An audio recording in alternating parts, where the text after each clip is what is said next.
नमस्कार विद्यार्थी मित्रांनो, Sagar Patil maths and reasoning क्लासेसमध्ये आपलं स्वागत आहे. तर बघा, आगामी येणाऱ्या 2025-26च्या तलाठी भरती या सरावासाठी आपण 2023 मध्ये जी तलाठी भरती झाली होती त्याच्यामध्ये जे काही एकूण 57 पेपर झाले त्याचे आपण सिरीज चालू केले.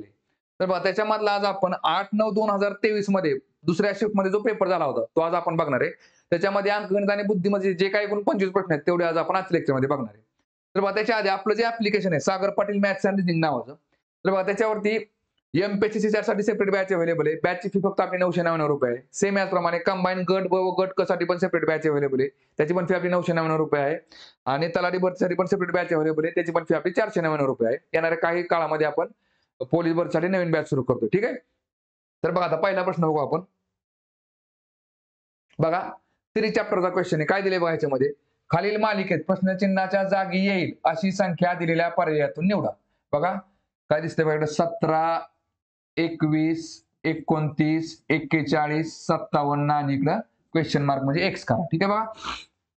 बघा 17 अधिक 4 किती येते 21, 21 अधिक 8 बरोबर 29, 29 अधिक 12 बरोबर 41, 41 अधिक 16 बरोबर 57. ठीक आहे. बघा म्हणजे 4 4 2 8, 4 त्रिक 12, 4 चौक 16 आणि 4 पंचे 20 येते. म्हणजे अधिक 20 केले की बघा 57 अधिक 20 केले की बरोबर काय निघते 77 निघते.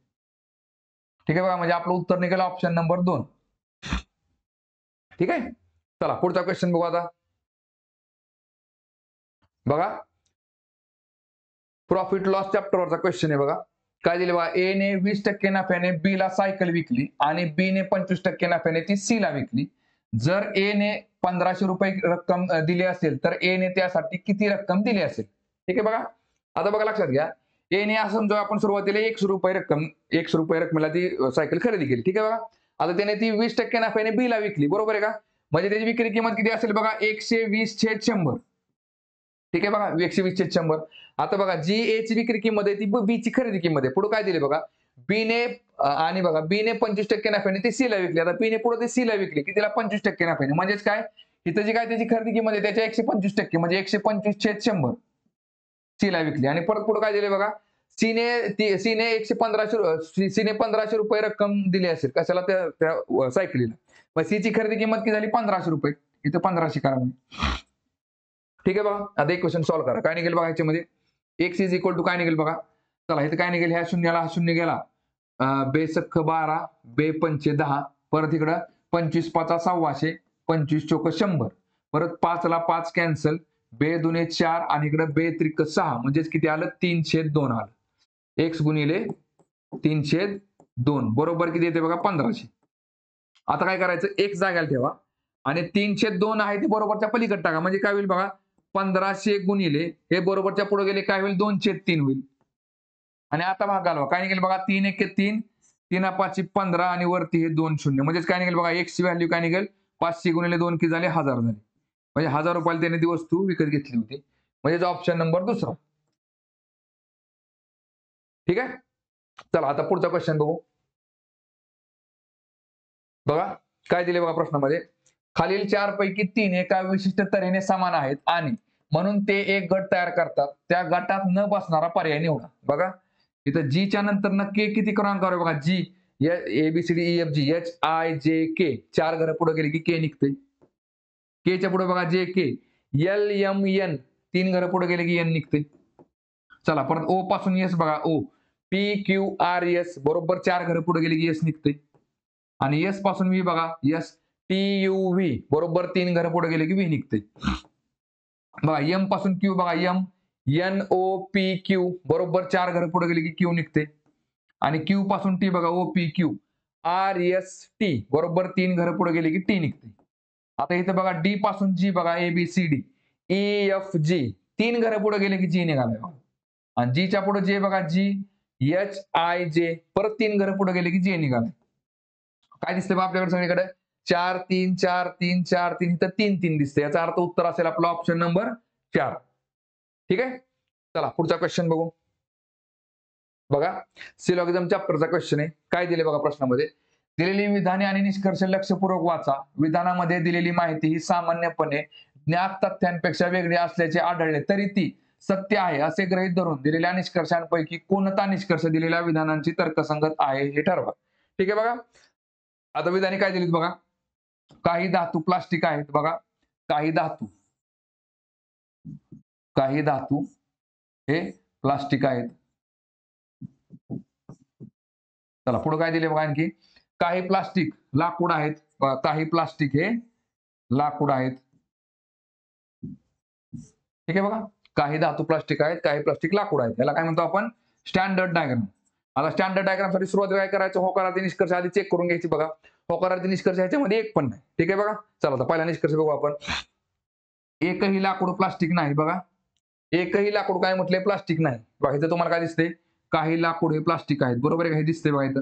त्यामुळे पहिलं काय झालं, चूक झालं. दुसरं काय दिसतंय बघा त्याच्यामध्ये, काही प्लास्टिक धातू असू शकत नाहीत बघा. काही प्लास्टिक काय म्हटले बघा, बघा काही प्लास्टिक धातू आहेत, बरोबर आहे का, हे आहे. आणि इथे तुम्हाला कसं काय म्हटलंय बघा, शकत म्हणजे शक्यतामध्ये विचारलाय प्रश्न तुम्हाला, शक्यतामध्ये विचारले. आणि काय मध्ये विचारले बघा, तर काही प्लास्टिक धातू असू शकत नाहीत बघा. हे धातू प्लास्टिक आहेत का बघा, सॉरी हा, हे प्लास्टिक जे आहे ते धातू आहे का, नाही. म्हणजे काही प्लास्टिक जे आहेत बघा, हा जो प्लास्टिकचा भाग आहे एवढा, तो धातू असू शकत नाही, बरोबर आहे. शक्यतामध्ये बरोबर निघते, निष्कर्षामध्ये येणार नाही ते, पण शक्यतामध्ये थोडक्यात काय, पॉसिबिलिटी असू शकते का, तर असू शकते. त्याच्यामुळे बघा, हा 2 नंबरचा जो पर्याय ना, तर तो तुम्हाला निष्कर्षामध्ये विचारलेला नाही, तो शक्यतामध्ये विचारला. आणि शक्यतामध्ये विचारला, ती शक्यता बरोबर येते. त्याच्यामुळे ऑप्शन नंबर 2 बरोबर येते. निष्कर्ष 2 म्हणजे काय निघेल बघा ह्याच्यामध्ये, फक्त निष्कर्ष 2 सत्य आहे, ऑप्शन नंबर 2. ठीक आहे, चला पुढचा क्वेश्चन बघू आता. बघा, सिरीज चॅप्टरचा क्वेश्चन आहे. काय दिले बघा ह्याच्यामध्ये, खालील मालिकेत प्रश्नचिन्हाची जागा घेऊ शकेल अशी संख्या दिलेल्या पर्यायातून निवडा. बघा 544, काय दिसते बघा, 544, 509, 474, 439, इथं एक्स, इकडे 369. ठीक आहे बघा. चला आता 544 मधून बघा 35 जर वजा केलं तर बरोबर काय निघते, 509 निघते, बरोबर आहे का, 9 5 14. बघा आता इथून 509 मधून वजा 35 केले की बरोबर काय निघते बघा, 74 निघते. ठीक आहे, चला 574 मधून बघा परत 35 वजा केले की 474 मधून 35 वजा केले की 439 निघते. आता 439 मधून 35 वजा करा, काय निघेल बघा इकडे मग, 404 निघेल. 404 अधिक 35 बरोबर 439. म्हणजे इथे एक्स ची व्हॅल्यू काय निघेल बघा, 404, ऑप्शन नंबर 3. ठीक आहे, चला पुढचा क्वेश्चन बघू. बघा बॉड मासवरचा क्वेश्चन आहे. काय दिले बघा याच्यामध्ये, बघा आता इथे सुरुवातीला एक ब्रॅकेट टाकून घ्या इथे आणि मग सॉल्व्ह करा. बघा 16 वजा बघा 5 त्रिक 15 आणि पुढे किती, अधिक 4. ठीक आहे बघा, चला 16 अधिक 4 किती झाले, 20. 20 वजा 15 बरोबर काय निघेल बघा, तर 5 निघेल. म्हणजे आपलं उत्तर येते ऑप्शन नंबर 4. ठीक आहे, चला पुढचा क्वेश्चन बघू. बघा परत एकदा तुम्हाला सिलोगिझम चॅप्टर वरती क्वेश्चन आहे. काय दिले बघा याच्यामध्ये, दिलेली विधाने आणि निष्कर्ष लक्षपूर्वक वाचा. विधानामध्ये दिलेली माहिती सामान्यपणे ज्ञात तथ्यांपेक्षा वेगळी असल्याचे आढळले तरी ती सत्य आहे असे गृहीत धरून दिलेल्या निष्कर्षांपैकी कोणता निष्कर्ष दिलेल्या विधानांची तर्कसंगत आहे ते ठरवा. ठीक आहे बघा, चला विधाने काय म्हटलेत बघा, काही ऑडी फेरारी आहे बघा, काही ऑडी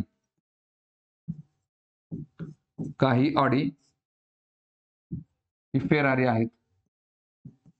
ठीक आहे, परत काय दिले बघा, काही ऑडी लॅम्बोर्गिनी आहेत. लॅम्बोर्गिनी झाले पण लॅम्बोर्गिनी असते बघा. ठीक आहे, काही ऑडी काय दिसते बघा, लॅम्बोर्गिनी आहेत. चला ठीक आहे, काही ऑडी फेरारी आहेत, काही ऑडी लॅम्बोर्गिनी आहेत. याला म्हणतो आपण स्टँडर्ड डायग्राम. ठीक आहे, आधी सुरुवातीला होकारार्थी निष्कर्ष चेक करून घ्यायचे. होकारार्थी निष्कर्ष बघा पहिला आहे. ठीक आहे, म्हणजे याचा अर्थ होकारार्थी निष्कर्षाला एवढी एक डायग्राम पुरेशी असते. बघा निष्कर्ष काय दिले, सर्व फेरारी लॅम्बोर्गिनी आहेत. बघा सर्व फेरारी लॅम्बोर्गिनी आहेत का, काय संबंध आहे का, नाही. पहिले काय झालं, चूक झालं. आणि 2 नंबर चेक करा. ठीक आहे बघा, काय दिले, काही फेरारी ऑडी असू शकत नाहीत. बघा काही फेरारी काय म्हटले बघा, ऑडी असू शकत नाही. बघा फेरारीचा हा जो भाग आहे बघा, इथं काय म्हटले तुम्हाला, शकत नाहीत म्हटले. शक्यतामध्ये तुम्हाला ते विचारले त्यांनी. बघा काही फेरारी म्हणजे फेरारीचा हा भाग पकडू आपण, काही फेरारी ऑडी असू शकत नाहीत, बरोबर आहे. फेरारीचा हा भाग ऑडी असू शकत नाही आणि ते तुम्हाला शक्यतामध्ये विचारले. एक शक्यता निघू शकते का, तशी तर आहे बघा शक्यता. त्याच्यामुळे 2 नंबर जे आहे ना ते बरोबर निघते. म्हणजे इथं उत्तर काय निघेल बघा तुमचं, तर फक्त निष्कर्ष 2 सत्य आहे, ऑप्शन नंबर 2. ठीक आहे, चला पुढचा क्वेश्चन बघू. बघा टाइम डिस्टन्स स्पीड वरचा क्वेश्चन आहे. काय दिले बघा प्रश्नामध्ये. एक पोलीस हा 200 मीटर अंतरावर एका चोराला पाहतो. पोलिसाने पाठलाग सुरू केल्यावर चोरही पळू लागतो. जर चोराचा वेग 10 किलोमीटर पर आवर आहे आणि पोलिसाचा वेग 12 किलोमीटर पर आवर आहे, तर चोर हा पकडला जाण्यापूर्वी किती अंतर धावला असेल. ठीक आहे बघा. आता सुरुवातीला काय करावं लागेल, चोराला पकडण्यासाठी पोलिसाला किती वेळ लागला ते आपल्याला टाइम घ्यावा लागेल आणि तेवढ्या वेळामध्ये चोर हा किती पळाला असेल मग ते निघून जाते आपल्याला. ठीक आहे बघा. आता इथं कन्सेप्ट कसा असतो लक्षात घ्या. आता इथं बघा समजा आपण पोलीस आहे. पोलीस आहे, इथं कोण आहे बाबा, चोर आहे. ठीक आहे बघा. आणि दोघांमधला गॅप किती आहे बघा, तर बाबा 200 मीटर अंतर आहे. 200 मीटर हे झालं तुमचं अंतर. ठीक आहे बघा, 200 मीटर अंतर आहे. आता बघा चोराचा वेग किती आहे बघा, तर 10 किलोमीटर पर आवर आहे. 10 किलोमीटर पर आवर. आणि पोलिसाचा वेग किती आहे, तर 12 किलोमीटर पर आवर आहे. 12 किलोमीटर पर आवर. ठीक आहे बघा. आता पोलिसांनी चोराला पकडायला सुरुवात केली. ठीक आहे बघा. मग चोर काय केला, या दिशेला पळाला आणि पोलीस पण त्याचा पाठलाग करायला लागला. बरोबर आहे का. मग आता मला सांगा, जर चोराचा वेग 10 किलोमीटर आहे, पोलिसाचा वेग पण जर 10 किलोमीटर असता ताशी, तर दोघांमधलं अंतर कमी झालं असतं का, नाही. मग दोघांमधलं अंतर कोण कमी करत असतं, तर चोरापेक्षा पोलिसाचा या चोराच्या वेगापेक्षा असणारा जास्तीचा जो वेग असतो तो काय करत असतो, दोघांमधलं अंतर कमी करत असतो. मग थोडक्यात काय बघा, इथं फॉर्म्युला थोडक्यात काय नसतं बघा, दोघातील अंतर भागिले काय करतो आपण, त्यांच्या वेगातील फरक. वेगातील फरक म्हणजे अंतर भागिले वेगच आहे, पण अंतर भागिले काय वेगातला फरक म्हणजे काय वेगच येणार आहे. बरोबर आहे का. म्हणजे थोडक्यात काय, 12 किलोमीटर पर आवर आणि 10 किलोमीटर पर आवर आहे ना, तर दोघा वजाबाकी जर केली तर काय निघेल बघा, दोघातलं अंतर झालं की 200 मीटर मध्ये. ठीक आहे बघा. आणि आता दोघातल्या वेगातला फरक किती झाला बघा, 12 किलोमीटर वजा 10 किलोमीटर म्हणजे काय निघेल बघा, 2 किलोमीटर निघेल. बरोबर आहे का. 2 किलोमीटर निघेल. मग आता मला सांगा 2 किलोमीटर, पण आता हे आपण अंतर जे पकडलं ते मीटर मध्ये पकडलेले. बरोबर आहे का. मग वेग पण तुमचा काय घ्यायचा, मीटर मध्ये घ्यायचा. 2 किलोमीटर म्हणजेच किती झाले बघा, 2000 मीटर. बरोबर आहे का. आता मला सांगा, पोलीस हा तासामध्ये 2 किलोमीटर अंतर जास्त पळतोय. साहजिकच त्याला 200 मीटर अंतर पार करायला एका तासापेक्षा वेळ कमी लागणार आहे, मिनिटामध्ये वेळ लागेल. मग आता 200 ला जर 2000 ने भागायला व्हायचं म्हटलं तर बघा ते दशांश अपूर्णांकामध्ये निघेल. मिनिटामध्ये घ्यायचं असेल तर काय करायचं, गुणिले 60 करायचं. म्हणजे काय गुणिले 60 का, कारण की एका तासामध्ये 60 मिनिटं असतात. ठीक आहे बघा. मग काय निघेल बघा इथं, चला ह्या 200 ला बघा, हे 200 कॅन्सल झालं म्हणजे इथं 10 राहिलं. परत ह्या शून्याला हा शून्य कॅन्सल झाला, 6 राहिलं. म्हणजेच काय, तर 6 मिनिटं उत्तर येते. किती, 6 मिनिटामध्ये पकडला जाणार आहे चोर. 6 मिनिटामध्ये. आता मला सांगा, पण प्रश्न काय विचारलाय, तर चोर हा पकडला जाण्यापूर्वी किती अंतर धावला असेल. चोराचा वेग किती आहे बघा, 10 किलोमीटर पर आवर आहे. म्हणजेच काय, त्याला 10 किलोमीटर अंतर जायला किती वेळ लागतोय पर आवर, म्हणजेच काय 60 मिनिटं लागतात. 60 मिनिटं लागतात. तर तोच चोर 6 मिनिटामध्ये किती जाईल, तोच चोर जो आहे तो 6 मिनिटामध्ये किती जाईल, 60 मिनिटाला 10 किलोमीटर, तर 6 मिनिटामध्ये 1 किलोमीटर. बरोबर आहे का. 6 मिनिटाला 1 किलोमीटर. म्हणजे आपलं उत्तर काय असेल बघा, ऑप्शन नंबर पहिला. ठीक आहे. चला पुढचा क्वेश्चन बघू. आता बघा सिरीज चॅप्टरचा क्वेश्चन आहे. काय दिले बघा याच्यामध्ये, खालील अक्षर मालिकेचा संदर्भ घ्या आणि प्रश्नाचे उत्तर द्या. बघा अक्षर मालिकेतील सर्वात डावीकडील स्वर, अक्षर मालिकेतला सर्वात स्वर कुठले कुठले असतात बघा, A, E, I, O, U. अक्षर मालिकेतील सर्वात डावीकडील स्वर आणि सर्वात उजवीकडील स्वर यांच्या दरम्यान किती अक्षरे आहेत. बघा आता डावीकडला स्वर कुठला आला बघा, E आला. ठीक आहे बघा. आणि उजवीकडला स्वर कुठला आला, A, E, I, O, U. You आला इकडे. ठीक आहे बघा. या दोघांमध्ये किती अल्फाबेट आहेत तेवढे मोजा. 1, 2, 3, 4, 5, 6, 7, 8, 9, 10, 11. म्हणजे आपलं उत्तर किती असेल बघा, ऑप्शन नंबर 4. ठीक आहे. चला पुढचा क्वेश्चन बघू. बघा काय दिले बघा प्रश्नामध्ये, एका महाविद्यालयीन प्रवेश परीक्षेत वर्गातील सर्व 30 मुलांनी मिळवलेले सरासरी गुण हे वर्गातील सर्व 20 मुलींनी मिळवलेल्या सरासरी गुणांपेक्षा 5 ने कमी आहे. ठीक आहे बघा. आता इथं काय करू बघा, आपण मुले करू. मुले आणि इकडे मुली करा. मुली किती आहेत बघा, तर 30 आहेत. मुली आहेत 20. ठीक आहे बघा. आता मुलांनी मिळवलेले सरासरी गुण किती आहेत बघा, सरासरी गुण किती आहेत, तर किती आहेत, 20 आहेत. 30 मुलींनी मिळवलेले सरासरी गुण हे वर्गातील सर्व 20 मुलींनी मिळवलेल्या सरासरी गुणांपेक्षा 5 ने कमी आहेत. म्हणजे मुलींचे जे सरासरी गुण आहेत, मुलींचे सरासरी गुण आपण X पकडले, तर मुलांचे सरासरी गुण किती आहेत बघा, तर मुलींपेक्षा 5 ने कमी आहेत.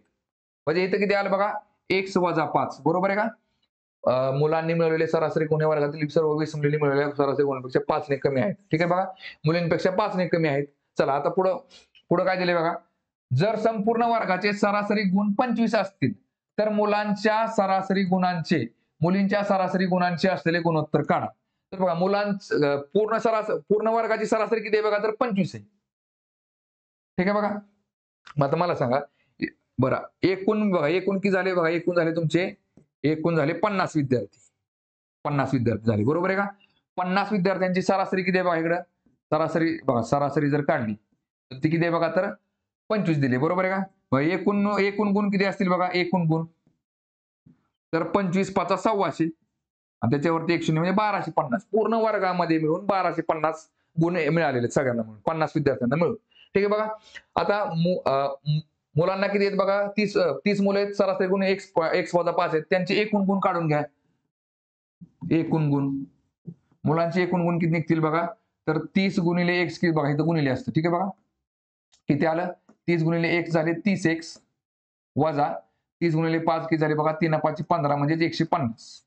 आणि इकडे मुलांचे किती झाले बघा, तर 20 गुणिले x किती झाले 20x. ठीक आहे बघा.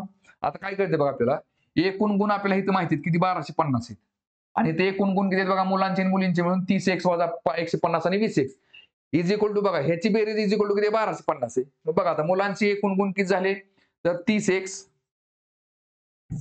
किती झाले बघा, तर 30x वजा 150 आणि मुलींचे एकूण गुण किती झाले बघा 20x इज इक्वल टू किती आहे, तर 1250 आहे. ठीक आहे बघा. चला आता काय निघते बघा, 30 आणि 20 किती झाले 50x 50x वजा 150 बरोबर किती झाले 1250. आता बघा काय निघेल इकडं, 50x जाग्याला ठेवा, 50x जाग्याला ठेवा आणि 150 बरोबरच्या पलीकडे टाका, काय होईल 1250 अधिक 150. ठीक आहे बघा. आता मग इथं काय निघेल बघा, x जाग्याला ठेवा. आता 1250 आणि 150 किती झाले बघा, 1300 आणि 1400 झाले. 1400 भागिले हे 50 बरोबरच्या पुढे गेले की कुठे जाते, छेदाला जाते. 50 कुठे गेले, छेदाला गेले. आणि आता भाग घालवा, काय निघेल बघा इथं, ह्या शून्याला हा शून्य गेला बघा, 5 1 5 5 2 10 4 14 आणि 5 8 40 म्हणजे किती आलं बघा, x ची व्हॅल्यू झाली 28. ठीक आहे बघा. आता आपल्याला विचारले काय, तर बघा, तर मुलांचं सरासरी गुणांचे मुलींच्या सरासरी गुणांची म्हणजे मुलांचे सरासरी गुणांचं मुलींच्या सरासरी गुणांची गुणोत्तर विचारले. मग x व्हॅल्यू कोणाचे बघा, मुलींचे सरासरी गुण किती झाले बघा, तर x ची व्हॅल्यू झाली 28. हे झाले 28, मुली झाल्या किती 28 आणि मुलांचा सरासरी गुण किती असतील बघा, 28 वजा 5 म्हणजे 23 येईल, बरोबर आहे का? इथे झाले 23 म्हणजे आपलं उत्तर असेल 23 28. 23 28 म्हणजे ऑप्शन नंबर 1. बघा इथं नीट बघून घ्यायचं, कारण की इथं 28 23 पण आहे आणि 23 28 पण आहे. सुरुवातीला काय दिले बघा तुम्हाला, त्यांनी मुलांच्या म्हटल्यामुळे आपण मुली आधी घेतलं. मुलांच्या सरासरी गुणांचे मुलींच्या सरासरी गुणांशी, आधी मुली आहेत नंतर मुली आहेत, पण गुणोत्तरामध्ये पण कसं असतं बघा, आधी चे असतो नंतर शी असतो. कधी कधी तुम्हाला उलट पण देतील, काय मुलांच्या सरासरी गुणांशी मुलींच्या सरासरी गुणांचे, पण घेताना आधी चे घ्यायचा नंतर शी घ्यायचा, एवढं लक्षात ठेवायचं. मग किती आलं बघा, 23 28 म्हणजे ऑप्शन नंबर पहिला. ठीक आहे. चला पुढचा क्वेश्चन बघू. बघा परत एकदा सिरीज चॅप्टरचा क्वेश्चन आहे. काय दिले बघा याच्यामध्ये, खालील अक्षर मालिकेचा संदर्भ घ्या आणि त्या खालील प्रश्नाचे उत्तर द्या. बघा मालिकेतील उजव्या टोकापासून तिसरे अक्षर, उजव्या टोकापासून तिसरे अक्षर कोण झालं, हे झालं. आणि डाव्या टोकापासून तिसरे अक्षर, डाव्या टोकापासून तिसरं अक्षर झालं हे. यांच्या दरम्यान किती अक्षरे आहेत, किती अक्षर आहेत बघा, 1 2 3 4 5 6 7 8 9 10 11 12 13 14 15 आणि 16. 16 म्हणजे ऑप्शन नंबर काय ते 3 येते. ठीक आहे. पुढचा क्वेश्चन बघू. बघा काय दिले बघा प्रश्नामध्ये, सुक्या मेव्याने भरलेल्या एका डब्याचे वजन 12.650 किलोग्रॅम म्हणजेच 12 किलोग्रॅम 650 ग्रॅम आहे. सुक्या मेव्याचे वजन 6 किलोग्रॅम 350 ग्रॅम आहे. बघा आता भरलेल्या डब्याचं वजन किती आहे, 12.650 आहे आणि सुक्याचं वजन किती आहे बघा, तर 6 किलोग्रॅम आणि 350 ग्रॅम असल्यास काय म्हटलंय बघा, रिकाम्या डब्याचे ग्रॅम मधील वजन शोधा. आता फक्त काय करायचं, भरलेल्या डब्यामधून सुक्या मेव्याचं फक्त वजन कमी करा, बरोबर काय रिकाम्या डब्याचं वजन मिळून जाईल आपल्याला. काय निघेल बघा इकडं, 0 0 गेले, 5 5 0, 6 3 गेले 3, 12 6 गेले 6, हे 6 किलोग्राम 300 ग्रॅम म्हणजेच काय तर 6300 ग्रॅम असते. म्हणजे आपलं उत्तर किती असेल बघा ऑप्शन नंबर 4. ठीक आहे. चला पुढचा क्वेश्चन बघू. बघा बॉड मासवरचा क्वेश्चन आहे. काय दिले बघा याच्यामध्ये, जर पी म्हणजे अधिक, क्यू म्हणजे वजा, आर म्हणजे गुणिले आणि एस म्हणजे भागिले असेल तर खालील समीकरणात प्रश्नचिन्हाच्या जागी काय येईल. बघा 10 आर आर म्हणजेच काय दिले बघा त्यांनी, आर म्हणजे गुणिले 3 करा. चला परत क्यू म्हणजे काय दिले बघा, क्यू म्हणजे वजा 64 करा. परत इकडे काय दिले एस, एस म्हणजे भागिले 8 करा. आणि पी, पी म्हणजे काय दिले अधिक 1 करा, अधिक 1 करा. ठीक आहे. चला इथे एक ब्रॅकेट टाका आणि इथे एक ब्रॅकेट टाका. काय निघेल बघा, 10 त्रिक 30 वजा 64 भागिले 8 किती, 8 8 64 आणि अधिक 1 म्हणजे काय निघेल बघा, 30 मधून 8 गेले राहिले 22, 22 अधिक 1 बरोबर किती येते 23. 23 म्हणजेच काय बघा ऑप्शन नंबर 3. ठीक आहे. चला पुढचा क्वेश्चन बघू.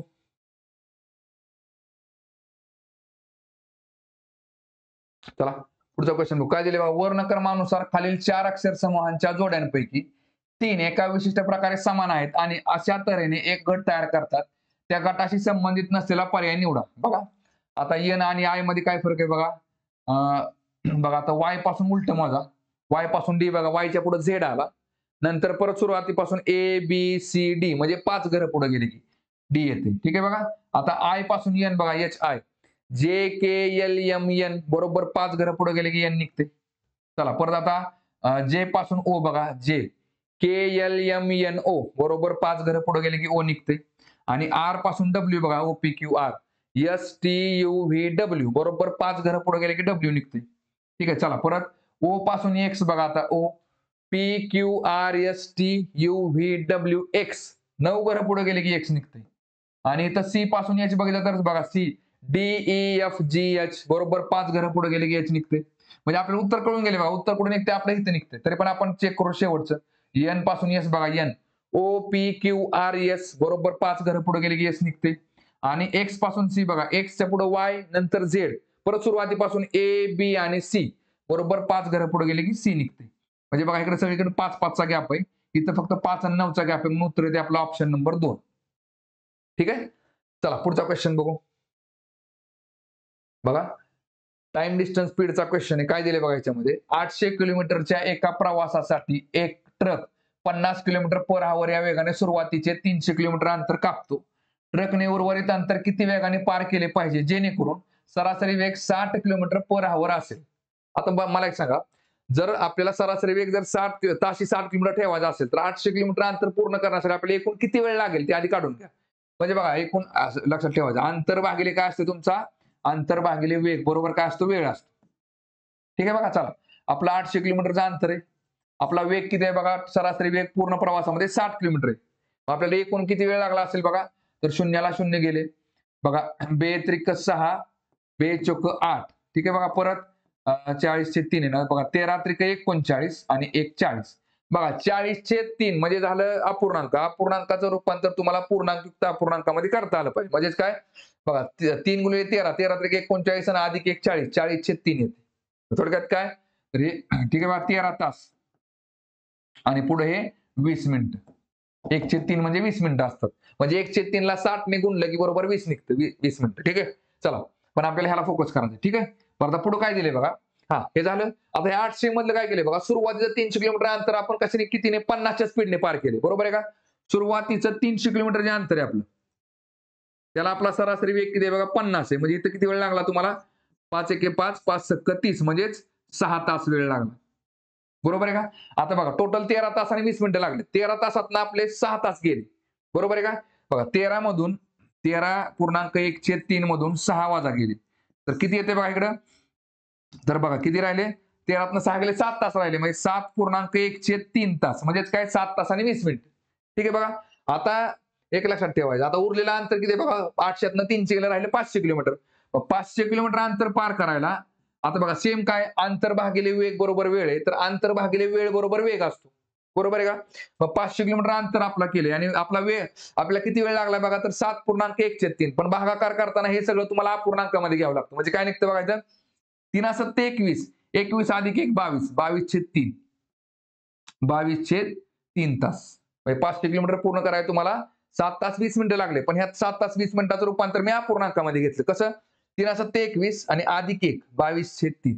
म्हणजे ठीक आहे बघा. चला आता काय होईल बघा इथं, हे 3 बरोबरच्या 3 जर काय 3 जर घेतलं आपण तर अंशाला जाईल. बरोबर आहे का? म्हणजे काय होईल? 500/22 होईल. आणि हे 3 वरती गेल्यामुळे काय गुणले 3 येईल इकडं. आणि आता भाग घालवा. काय निघेल बघा इकडं? बे बे बे बे. इकडे किती झालं बघा? बे 2 4 आणि 1 5, बे 5 10. म्हणजे 25 250 गुणिले 3 किती झालं बघा? 25 त्रिक 75. आणि वरती एक शून्य देऊन टाका आणि भागिले किती येते बघा? 11. म्हणजे 750 भागिले 11 येते. म्हणजे उत्तर काय निघेल बघा? 750 भागिले 11 kilometre per hour. Option number 4. ठीक आहे. चला पुढचा क्वेश्चन बघू. बघा काय दिले बघा प्रश्नामध्ये. सुमितने स्कूटरने 10 किलोमीटर 120 मीटर प्रवास केला. पायी 1 किलोमीटर 970 मीटर प्रवास केला आणि बसने 15 किलोमीटर 850 मीटर प्रवास केला. तर सुमितने एकूण किती अंतराचा प्रवास केला? बघा किती प्रवास केला बघा त्याने?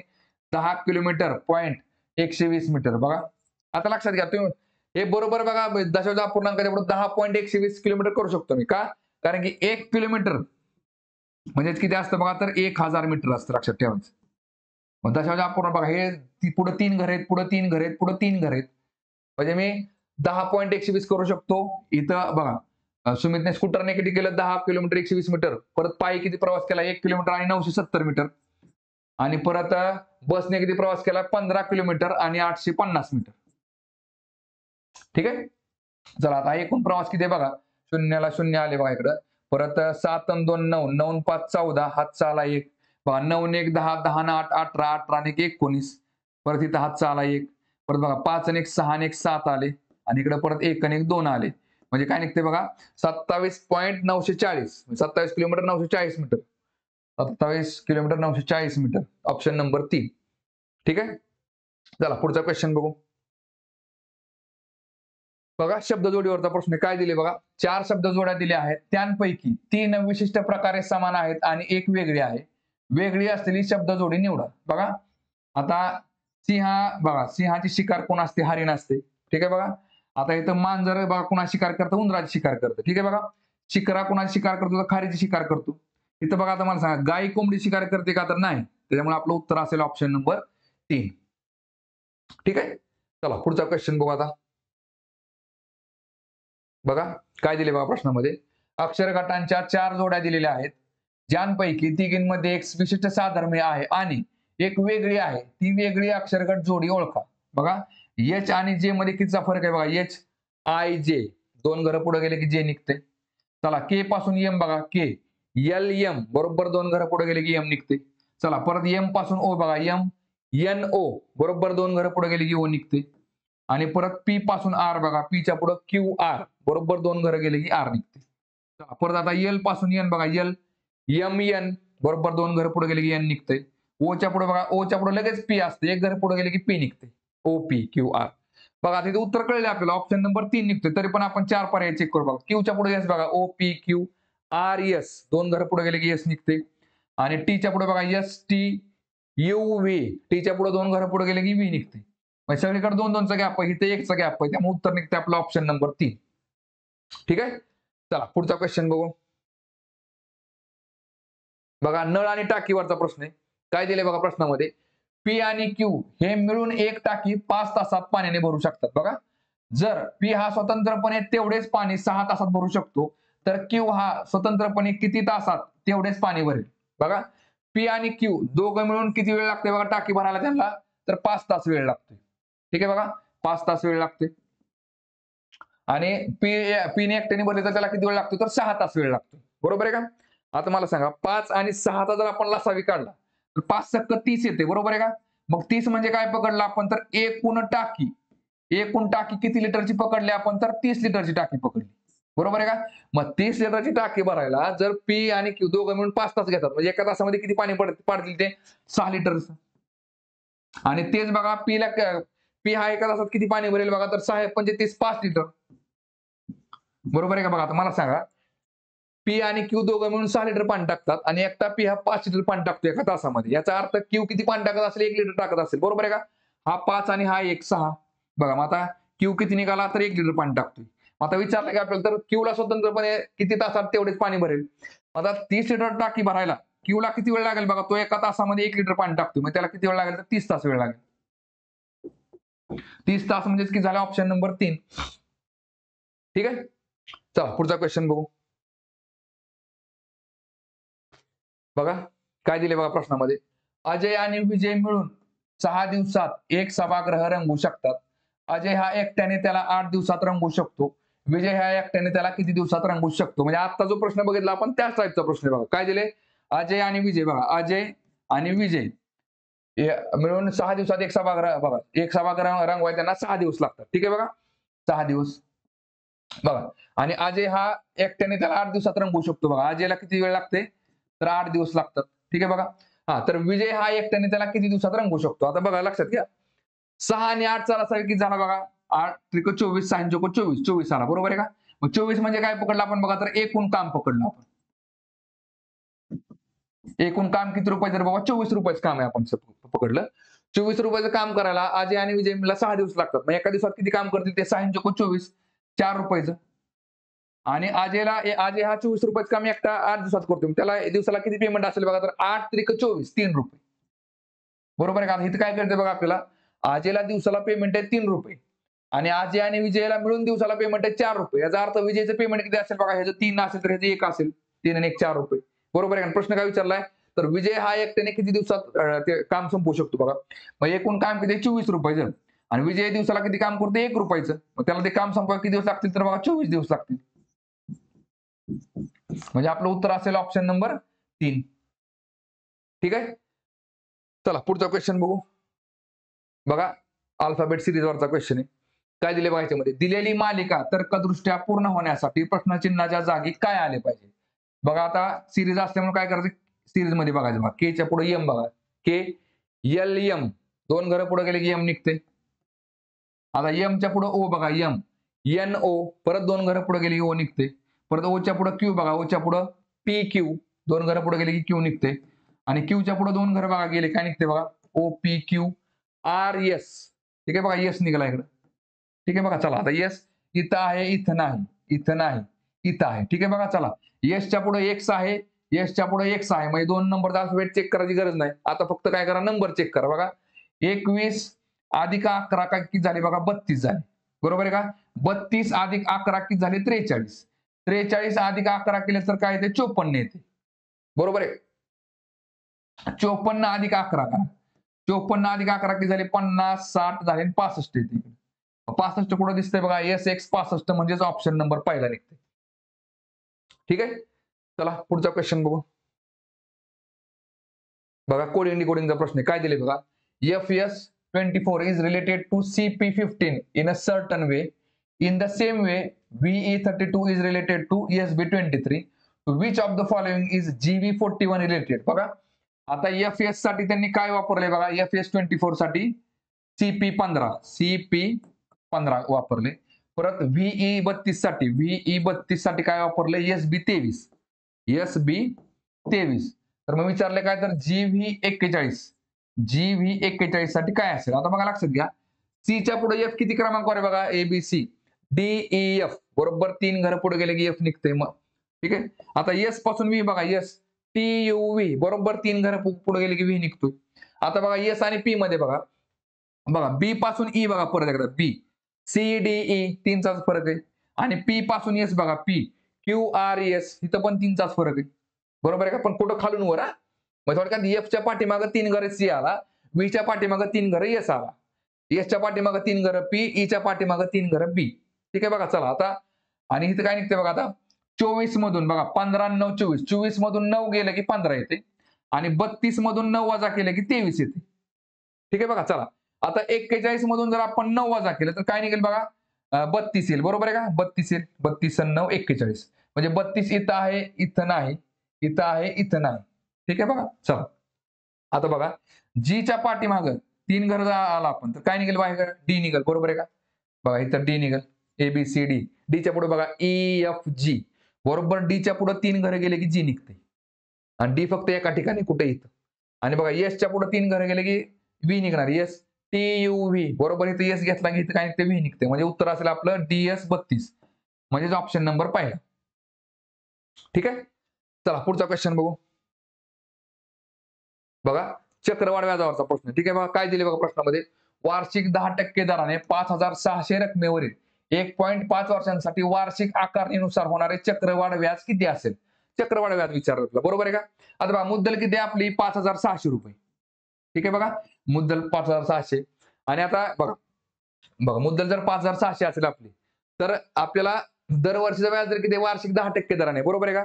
पण चक्रवाढ व्याजामध्ये आपण काय करतो 100 अधिक 10 किती झाले 110% झाले म्हणजे 110/100 निघते इकडे. म्हणजे हा जो फॉर्म्युला असतो सुरुवातीला आपण म्हणतो ना तो चक्रवाढ व्याजाची रास निघते रास वजा मुद्दल बरोबर चक्रवाढ व्याज निघून जातं. रास म्हणजेच काय असते मुद्दल प्लस व्याज. येते लक्षामध्ये बघा मुद्दल प्लस व्याज बरोबर काय असते रास म्हणतो त्याला आपण म्हणजे मुद्दल पण आहे आणि व्याज पण आहे. मग ही काय असतं बघा लक्षात घ्या. हा ही इतर रास निघते तुमची म्हणजे कारण की 110% दिसते बरोबर आहे. 110% म्हणजे काय मुद्दल 100% आणि 10% व्याज. ठीक आहे बघा. आता पहिल्या वर्षी तुम्हाला 10% व्याज मिळालं. वार्षिक 10% दराने म्हटले बरोबर आहे. कारण किती वर्षांसाठी दीड वर्षांसाठी. वर्षाला जर 10% व्याज असेल तर मग पुढच्या दीड वर्षांमध्ये म्हटले बरोबर आहे का. पुढच्या 6 महिन्यांसाठी व्याज किती असेल बघा वर्षाला 10% तर अर्ध्या वर्षाला 5% बरोबर आहे का. मग पुढच्या वर्षी काय निघेल बघा 105/100 105/100. आता हा फॉर्म्युला कशात झाला चक्रवाढ व्याजाची रास. रास मधनं फक्त मुद्दल वजा करा. मुद्दल किती आपली 5,600 बरोबर तुम्हाला काय मिळून जाते चक्रवाढ व्याज निघून जाते. काय निघेल बघा आता या ठिकाणी बघा इकडं ह्या शून्याला शून्य गेला. ठीक आहे बघा चला इथं काय निघतंय 5 दुने 10 5 एके 5 इथं निघाला 5 दुने 10. ठीक आहे बघा चला आता परत काय निघेल ह्या शून्याला हा शून्य गेला परत ह्या शून्याला हा शून्य गेला. ठीक आहे बघा परत बे एक बे बे दुने 4 आणि 1 5 बे 8 16 म्हणजे 28 गुणिले 21 करा 28 गुणिले 21 काय निघते बघा इकडं 8 1 दुने 2 परत बघा बे 8 16 बे दोन्ही 4 आणि 1 5 बघा इकडे 8 6 2 8 आणि 5 आले. ठीक आहे 588 गुणिले परत 11 करा गुणिले 11 केलं तर काय निघेल बघा 588 गुणिले 11 करा बरं 588 गुणिले 11 11 8 88 11 8 88 ना 88 ना 8 किती झाले बघा 96 11 5 55 55 10 65 1 कमी 64 म्हणजे 6,468 पण आपल्याला चक्रवाढ व्याज विचारले. हे 6,468 म्हणजेच काय आहे तर मुद्दल प्लस व्याज म्हणजे तर असे. आता बघा 6,468 मधून आपल्याला काय करायचे 5,600 वजा करायचे. 5,600 म्हणजे मुद्दल वजा करा किती निघते बघा इकडे 8 शून्य गेले 8 राहिले 6 शून्य गेले 6 राहिले 4 16 6 गेले म्हणजे काय 14 6 गेले 8 आणि 6 14 परत 5 5 गेले 0 म्हणजे 868 रुपये तुम्हाला व्याज मिळालं. 868 म्हणजे ऑप्शन नंबर पहिला. ठीक आहे चला पुढचा क्वेश्चन बघू. बघा अक्षर समूहांच्या जोड्यांवरती प्रश्न काय दिले बघा. अक्षर समूहांच्या 4 जोड्या दिलेल्या आहेत. त्यांपैकी 3 विशिष्ट प्रकारे समान आहेत आणि एक वेगळी आहे. अक्षर समूहाची वेगळी असलेली जोडी निवडा. बघा आता डी पासून एफ बघा किती क्रमांक आहे ABCD EF 2 घरं पुढे गेले की एफ निघते. ठीक आहे बघा एफ इथं परत रिपीट झाले आहे आणि एफच्या पुढे बघा एच EF GH 2 घरं पुढे गेले की एच निघते.